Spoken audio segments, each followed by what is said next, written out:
قل هو الله أحد الله الصمد لم يلد ولم يولد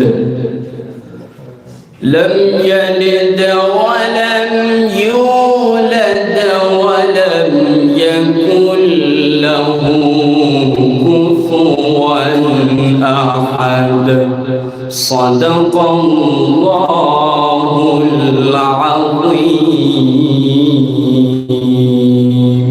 السلام عليكم ورحمة الله. وعليكم السلام ورحمة الله. ما شاء الله ما شاء الله. সকলে তাকবীর দিন। নারে তাকবীর, নারে তাকবীর। সিলসিলায়ে হক ফুরফুরা শরীফ, সিলসিলায়ে হক ফুরফুরা শরীফ। নারে তাকবীর। মাশাআল্লাহ, আপনাদের কাছে কোরআন তেলাওয়াত করলো জনাব মাওলানা কারি জাহির সর্দার সাহেব। এখন আপনাদের কাছে কোরআন তেলাওয়াত করবেন আমাদের হুগলি জেলার মানুষ, শিয়া খালা নাম শুনেছেন, আমাদের স্থানীয় মানুষ, বড় মনের মানুষ জনাব হাফিজ কারি মাওলানা আবদুল্লাহ সাহেব, সৈয়দ আবদুল্লাহ সাহেব, তিনি তেলাওয়াত করবেন। ইনার পরে ইনশাআল্লাহ বাংলাদেশ থেকে আমার ভাই যিনি এসেছেন জনাব হযরত মাওলানা আব্দুল কুদ্দুস সিদ্দিকী সাহেব, তিনি তাফসীর করবেন কিছুক্ষণ।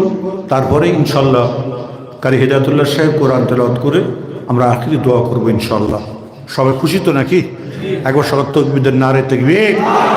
সকলের ধীর মস্তিষ্কে আপনারা তেলাওয়াত শুনবেন আর সুবহানাল্লাহ আলহামদুলিল্লাহ বলবেন।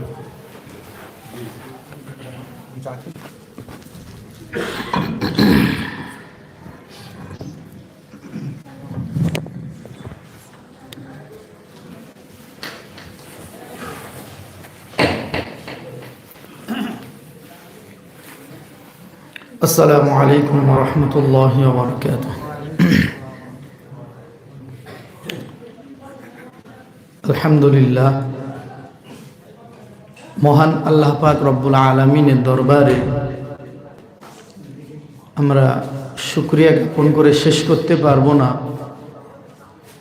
যে আল্লাহ পাক রব্বুল আলামিন আপনাকে, আমাকে, আমাদের সকলকে আমাদেরই বড় ভালোবাসার, বড় স্নেহের, বড় মোহাব্বতের মানুষ পীরজাদা সাঈমউদ্দিন সিদ্দিকী ভাইজান হুজুর, তিনি এরকম একটা মাহফিলের আয়োজন করেছেন যে আপনি আমি এই পবিত্র মাগরিবের নামাজের পর থেকে আমরা একটা কোরআনী মাহফিলে বসে আছি। আর এই কোরআনী মাহফিল সম্পর্কে আল্লাহ পাক রব্বুল আলামিন তিনি নিজে ঘোষণা করছেন যে যখন দুনিয়ার বুকে কোনো আমার বান্দা কোরআনুল করিমকে তারতিলের সাথে তেলাওয়াত করে, শুদ্ধতার সাথে তেলাওয়াত করে, সুন্দর আওয়াজে তেলাওয়াত করে, আমি আমার ওই বান্দা সহ যারা তেলাওয়াতটি শ্রবণ করে, তেলাওয়াত করনেওয়ালা এবং শ্রবণ করনেওয়ালা উভয়কেই আমি সওয়াব দিয়ে থাকি। বলেন না সুবহানাল্লাহ।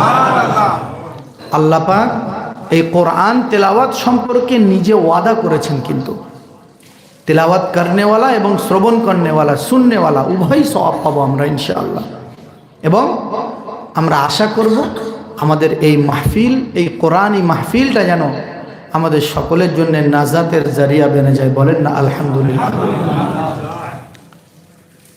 মাশাআল্লাহ, এতক্ষণ আপনারা আমাদের ছোট্ট ভাই জাহির সর্দার সাহেবের কণ্ঠে আপনারা তেলাওয়াত শুনলেন। সামনে আপনাদের মাঝে আজকের শ্রেষ্ঠ তেলাওয়াত নিয়ে আসবেন সুদূর রাজস্থান থেকে আগত আমাদের সকলের প্রাণপ্রিয় কারি সাহেব, বর্তমান ভারতের অন্যতম একজন বিখ্যাত কারি। এটা আমাদের বড় সৌভাগ্যের ব্যাপার যে আমরা বাংলার মাটিতে বসে অবশ্যই এর জন্য হুজুর কেবলার দাঁত তো দিতেই হবে। তানার বদৌলতে এরকম একটা মানুষকে আমরা পেয়েছি এবং তানার তেলাওয়াতও শ্রবণ করব। আমি গুনাহগার, আপনাদের সম্মুখে অল্প কিছু আয়াতে কারিমা তেলাওয়াত করব। আপনারা একটু মনোযোগ সহকারে শ্রবণ করবেন।